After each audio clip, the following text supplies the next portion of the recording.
Assalamualaikum warahmatullahi wabarakatuh. Selamat pagi anak-anak. Ini adalah pertemuan pertama kita di kelas 8. Selamat buat kalian yang udah naik kelas. Dan jangan lupa kalian cek nilai matematika kalian apakah sudah tuntas atau belum, dan jangan pernah berpuas diri dengan apa yang sudah kalian dapatkan. Ya.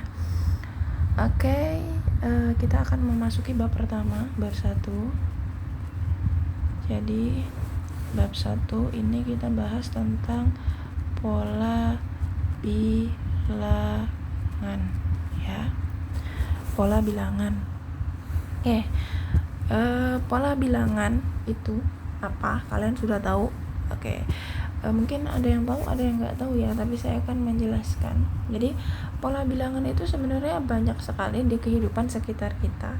Pola bilangan ini ada yang terbentuk secara alami di sekitar kita, dan juga ada yang buatan manusia, ya. Saya berikan contoh satu pola alami yang memang itu Allah yang ciptakan gitu loh.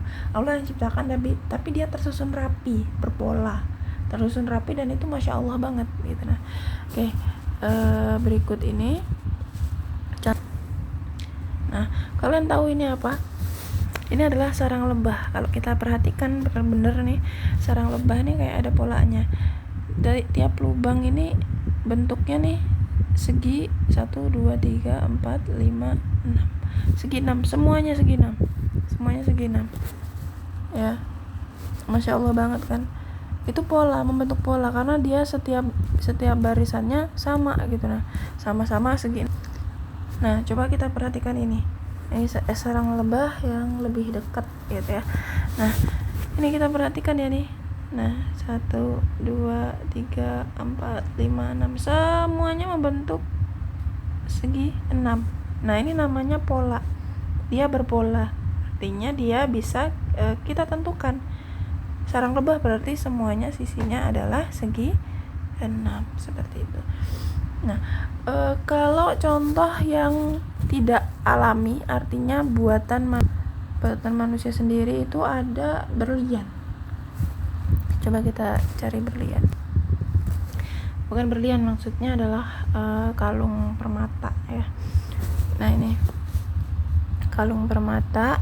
Kalau kita lihat di sini punya pola. Yang pertama misalnya dia menggunakan warna hijau. Nih.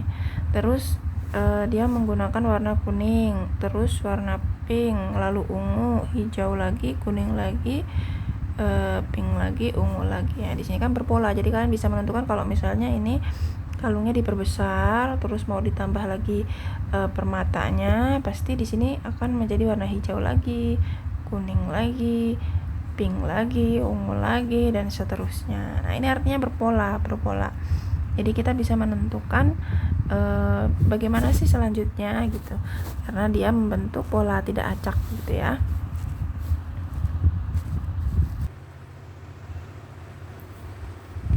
Dan masih banyak lagi pola bilangan yang ada di kehidupan sehari-hari, bunga matahari dan lain sebagainya. Pembahasan hari ini kita akan membahas tentang menentukan persamaan dari suatu barisan bilangan. Menentukan persamaan dari suatu barisan bilangan. Selanjutnya kata bilangan saya singkat jadi bil ya. Biar ringkas, karena anak matematika biasanya nggak suka nulis. Kita langsung aja masuk ke sini, pembahasan ini ya. Pola bilangan itu merupakan salah satu materi yang cukup penting di matematika. Sebelum kita bahas lagi lebih lanjut tentang barisan aritmetika, ada barisan geometri. Jadi awal kita harus bahas tentang pola bilangan. Jadi pola bilangan itu sendiri punya arti suatu susunan bilangan,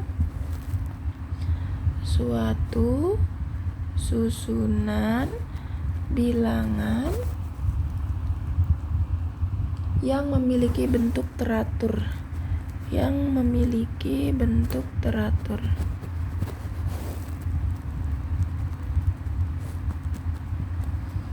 Teratur ya, ingat dia jadi nggak acak-acakan.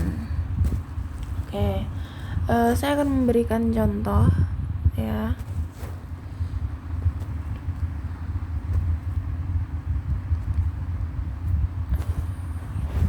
Sebentar. Contohnya ini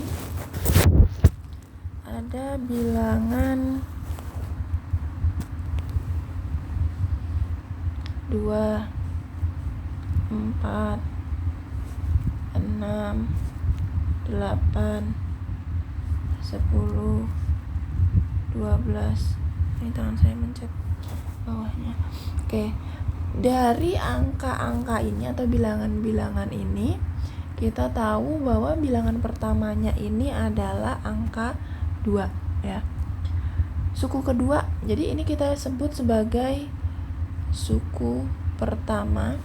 Bukan S, salah, sorry. Suku pertama atau kita tulis dengan U1 ya. Kemudian ini kita sebut sebagai suku kedua atau U2. Ini U3, ini suku ke-4, ini suku ke-5, ini suku ke-6. Nah, jadi ada 6 suku di sini. Ya, jadi suku pertama adalah 2 ya, suku pertamanya 2. Suku kedua 4 ya. Suku ketiga 6 dan seterusnya. Kalau kita perhatikan bener-bener ya, maka suku selanjutnya atau U yang ke-7 kita bisa nebak berapa, ya kan? Karena bilangannya teratur. Gitu. Jadi kita bisa menebak berapa sih suku ke-7-nya, ya kan? Kalian bisa nebak berapa suku ke-7-nya. Dengan seperti apa? Didapat dengan menjumlahkan suku sebelumnya dengan angka 2. Karena kita perhatikan sini, 2 ke 4 dia bertambah 2, 4 ke 6 dia bertambah 2, 6 ke 8 dia bertambah 2, 8 ke 10 bertambah 2, 10 ke 12 bertambah 2. Karena suku berikutnya selalu didapatkan dengan menambahkan 2, maka suku berikutnya untuk suku ke-7-nya berarti 12 kita tambah dengan 2. Berarti suku ke-7-nya adalah 14, ya kan? Nah, mudah kita mendapatkannya karena kita sudah ngerti polanya gimana. Polanya dengan tambah 2, tambah 2, tambah 2. Jadi bisa kita katakan selisih atau bedanya, selisihnya itu adalah 2. Gitu ya. Nah, 2 ini disebut dengan selisih positif. Selisih positif. Ya. Oke. Karena apa? Ada selisih yang negatif. Contohnya pola bilangan berikut ini. Ini angkanya. Suku yang pertama 8, suku yang kedua 6, suku yang ketiga 4, suku yang keempat 2, kemudian 0, kemudian negatif 2. Kalau kita lihat di sini angka-angkanya mengalami penurunan ya. Semakin ke sini semakin rendah angkanya. Tapi kalau kita lihat suku ini, angka selanjutnya itu didapat dengan cara mengurangkan angka sebelumnya dengan 2 ya. Jadi kita bisa dapat 6 gimana? Dari 8 dikurang 2. Berarti suku pertama ke suku berikutnya dia mengalami pengurangan 2. Dari 6 ke 4 berkurang 2. 4 ke 2 berkurang 2. Ke sini berkurang 2. Ke sini berkurang 2. Dan seterusnya berkurang 2. Maka kita bisa bilang selisihnya adalah negatif karena dia punya beda min 2. Nah, jadi itu ya, ngerti ya, selisih positif dan selisih negatif. Oke, lalu bagaimana cara menentukan persamaan? Karena tadi judul kita adalah persamaan, ya kan, menentukan persamaan dari suatu barisan bilangan. Jadi bagaimana menentukan persamaan dari barisan bilangan yang ada? Contoh, ada angka misalnya barisan bilangan ya, ini 4, 8, 12, 16, 20, 24 dan seterusnya. Nah, jadi kalau misalnya suruh tentukan suku ke-10, ini kan suku Nah, ini kan suku pertama, ini suku kedua, ini suku ketiga, ini suku keempat, suku kelima, suku keenam. Nah, seterusnya tanya ke-10 berapa? Berapa suku ke-10? Maka kita akan mencari satu persatu. Itu terlalu lama. Satu persatu misalnya ya. Ini kalau ini kan masih mending ya diketahuinya dari 1, U2, U3, U4, suku kelima, suku ke-6. Tinggal nyari 4 lagi dapat suku ke-10 gitu kan ya. Nah, tapi kalau yang ditanya misalnya suku ke-20, kalau kita bikin kayak gini terlalu lama, maka kita harus ngerti persamaannya. Ya, persamaannya. Jadi saya contohkan cara mencari persamaannya, dan untuk setiap barisan bilangan itu bisa beda-beda. Jadi ini adalah ujian logika kalian ya, jadi disinilah otak kita dipakai untuk berpikir mencari persamaan suatu pola bilangan gitu. Oke, nih suku ke nilai pola. Kita bikin tabel.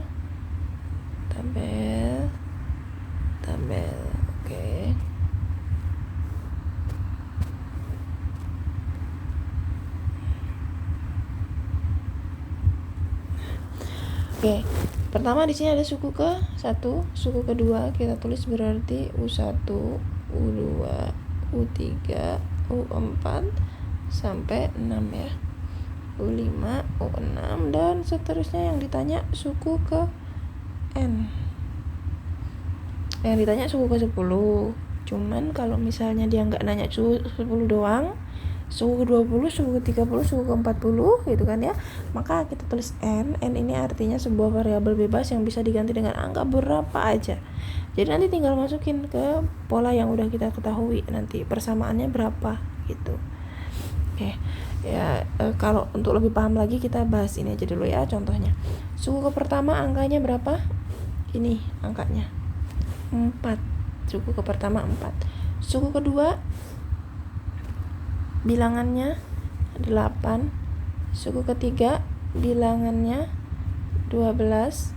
Suku keempat bilangannya 16. Suku kelima bilangannya 20. Suku keenam bilangannya 24 dan seterusnya. Oke.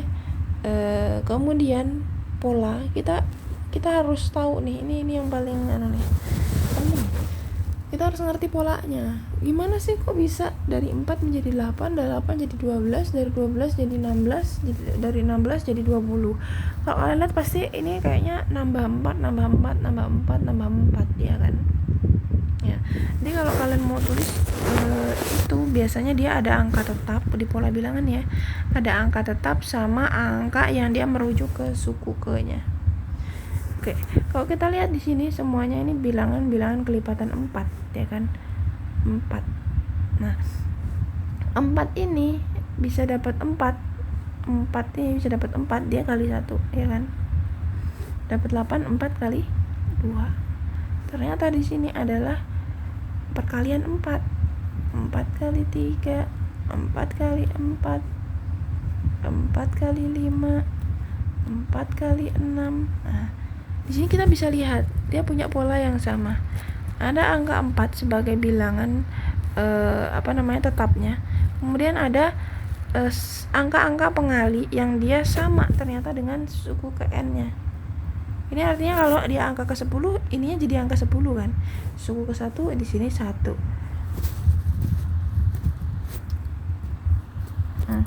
Suku kedua di sininya 2. Suku ketiga di sininya 3. Suku keempat di sininya 4.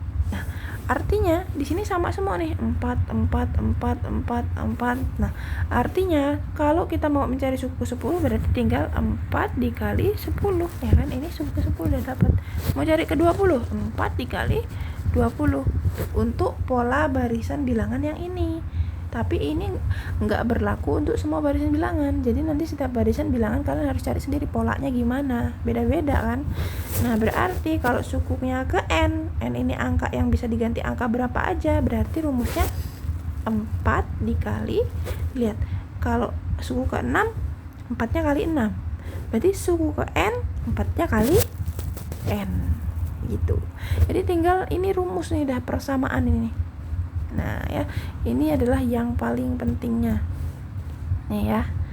Nah jadi pada akhirnya nanti dalam pembahasan ini kalian harus bisa mencari ini, karena di setiap barisan itu beda-beda persamaannya ya. Jadi kalian harus bisa mikir sendiri untuk mencari persamaannya di setiap barisan bilangan masing-masing gitu.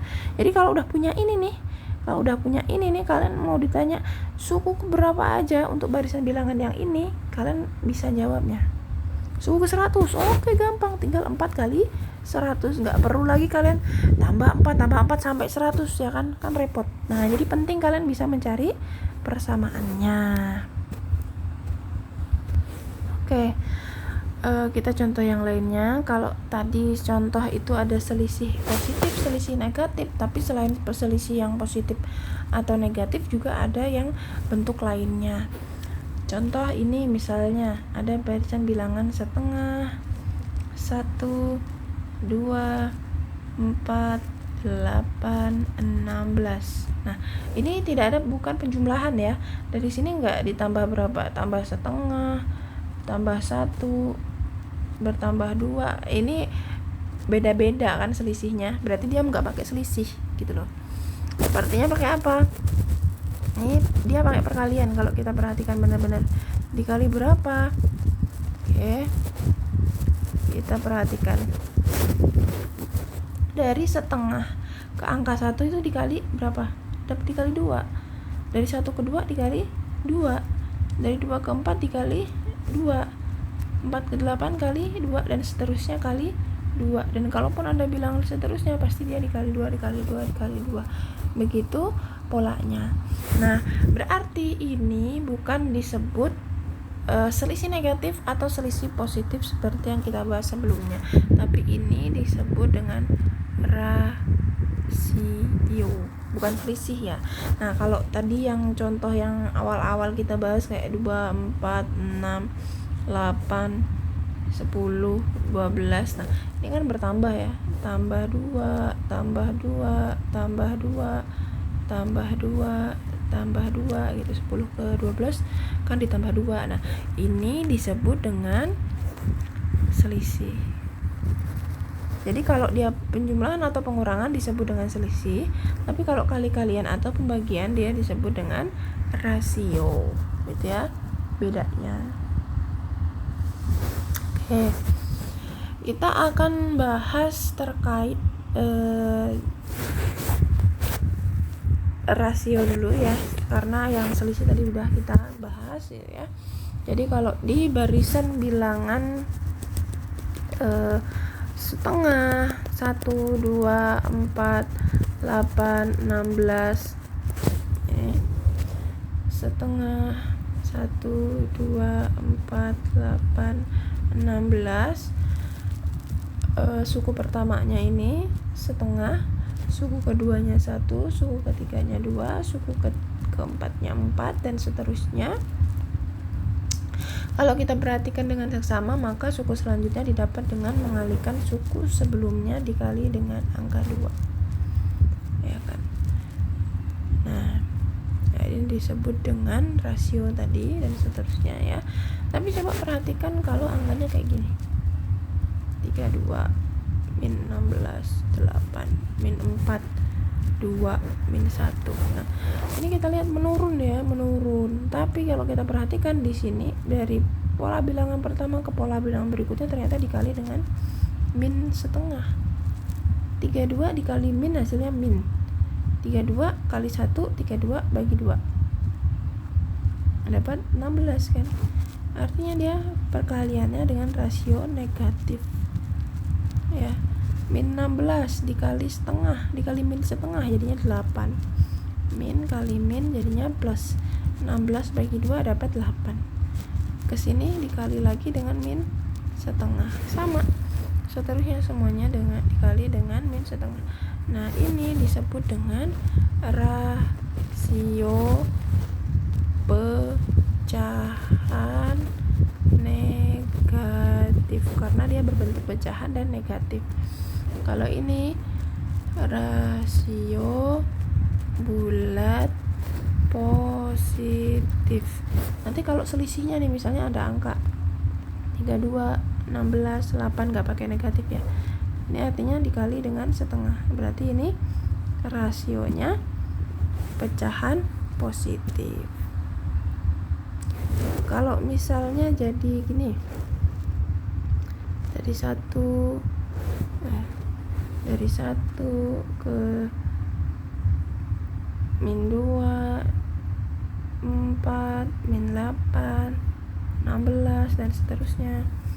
Nah, ini kan dikali dengan min 2 kali min 2 kali min 2. Nah, kalau dikali min 2 artinya dia memiliki apa ini namanya? Rasio bulat, karena dia bilangan bulat negatif seperti itu. Oke. Lalu bagaimana cara menentukan persamaannya untuk yang punya rasio? Tadi kalian udah saya kasih contoh mencari persamaan untuk yang dia punya selisih. Sekarang bagaimana yang punya rasio tetap ya? Oke, saya berikan contoh sebuah barisan bilangan, misalnya 1/3, kemudian angka 1, suku ketiganya 3, selanjutnya 9. Kalau kita lihat di sini ya, kita bikin tabel dulu. Suku keberapanya, nilainya berapa, kemudian polanya seperti apa. Oke. Kita perhatikan suku ke-1 nilainya 1/3. Suku kedua nilainya 1. Suku ketiga nilainya 3. Suku keempat nilainya 9. Kalau ditanya suku ke-10, suku ke-11, suku ke-20, suku ke-30, artinya kita harus nyari N-nya nih berapa biar bisa gampang nyarinya. Oke, lalu kita tentukan polanya gimana. Gimana sih kok bisa dapat 1/3, lalu selanjutnya bisa dapat 1, selanjutnya bisa dapat 3 dan 9 gitu ya. Oke, ternyata 1/3 kalau kita pikir-pikir dia didapat dari 3 pangkat 2 dikurang 1 kurang 2. Kemudian 1 didapat dari 3, 2 kurang 2. 3 adalah 3 kurang 1. 9 adalah 3 pangkat 3 pangkat 4 dikurang 2. Ini yang kedua ya, 3 kurang 2. Gini loh, 3 dengan pangkat 1 kurang 2 jadi menjadi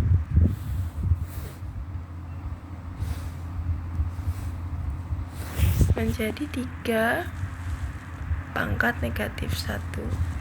Kalau pangkat negatif dia bisa menjadi positif dengan cara nih ya, di sini ya saya nulisnya nggak cukup. 3 pangkat negatif 1 itu sama dengan 1/3 pangkat 1.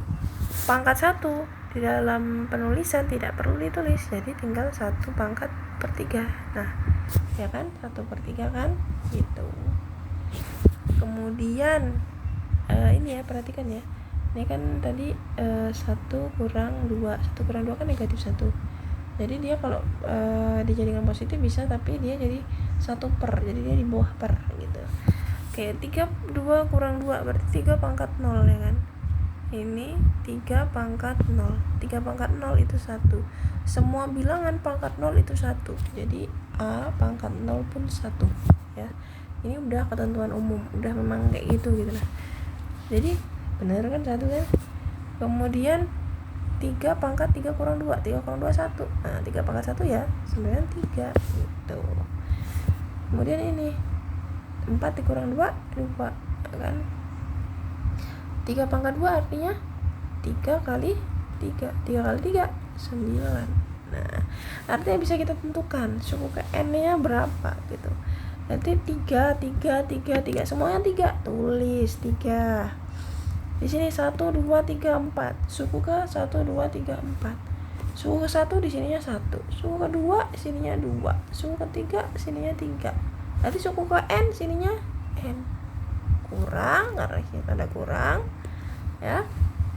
Kurang berapa? 2 kurang 2 kurang 2. Semuanya kurang 2 sama di sini, berarti kurang 2. Nah, ini dapatlah persamaan untuk barisan bilangan yang ini. Ya, ingat rumus atau persamaan ini tidak berlaku untuk semuanya, hanya berlaku untuk persamaan yang barusan kita cari aja. Untuk barisan bilangan yang kita cari barusan. Seperti itu.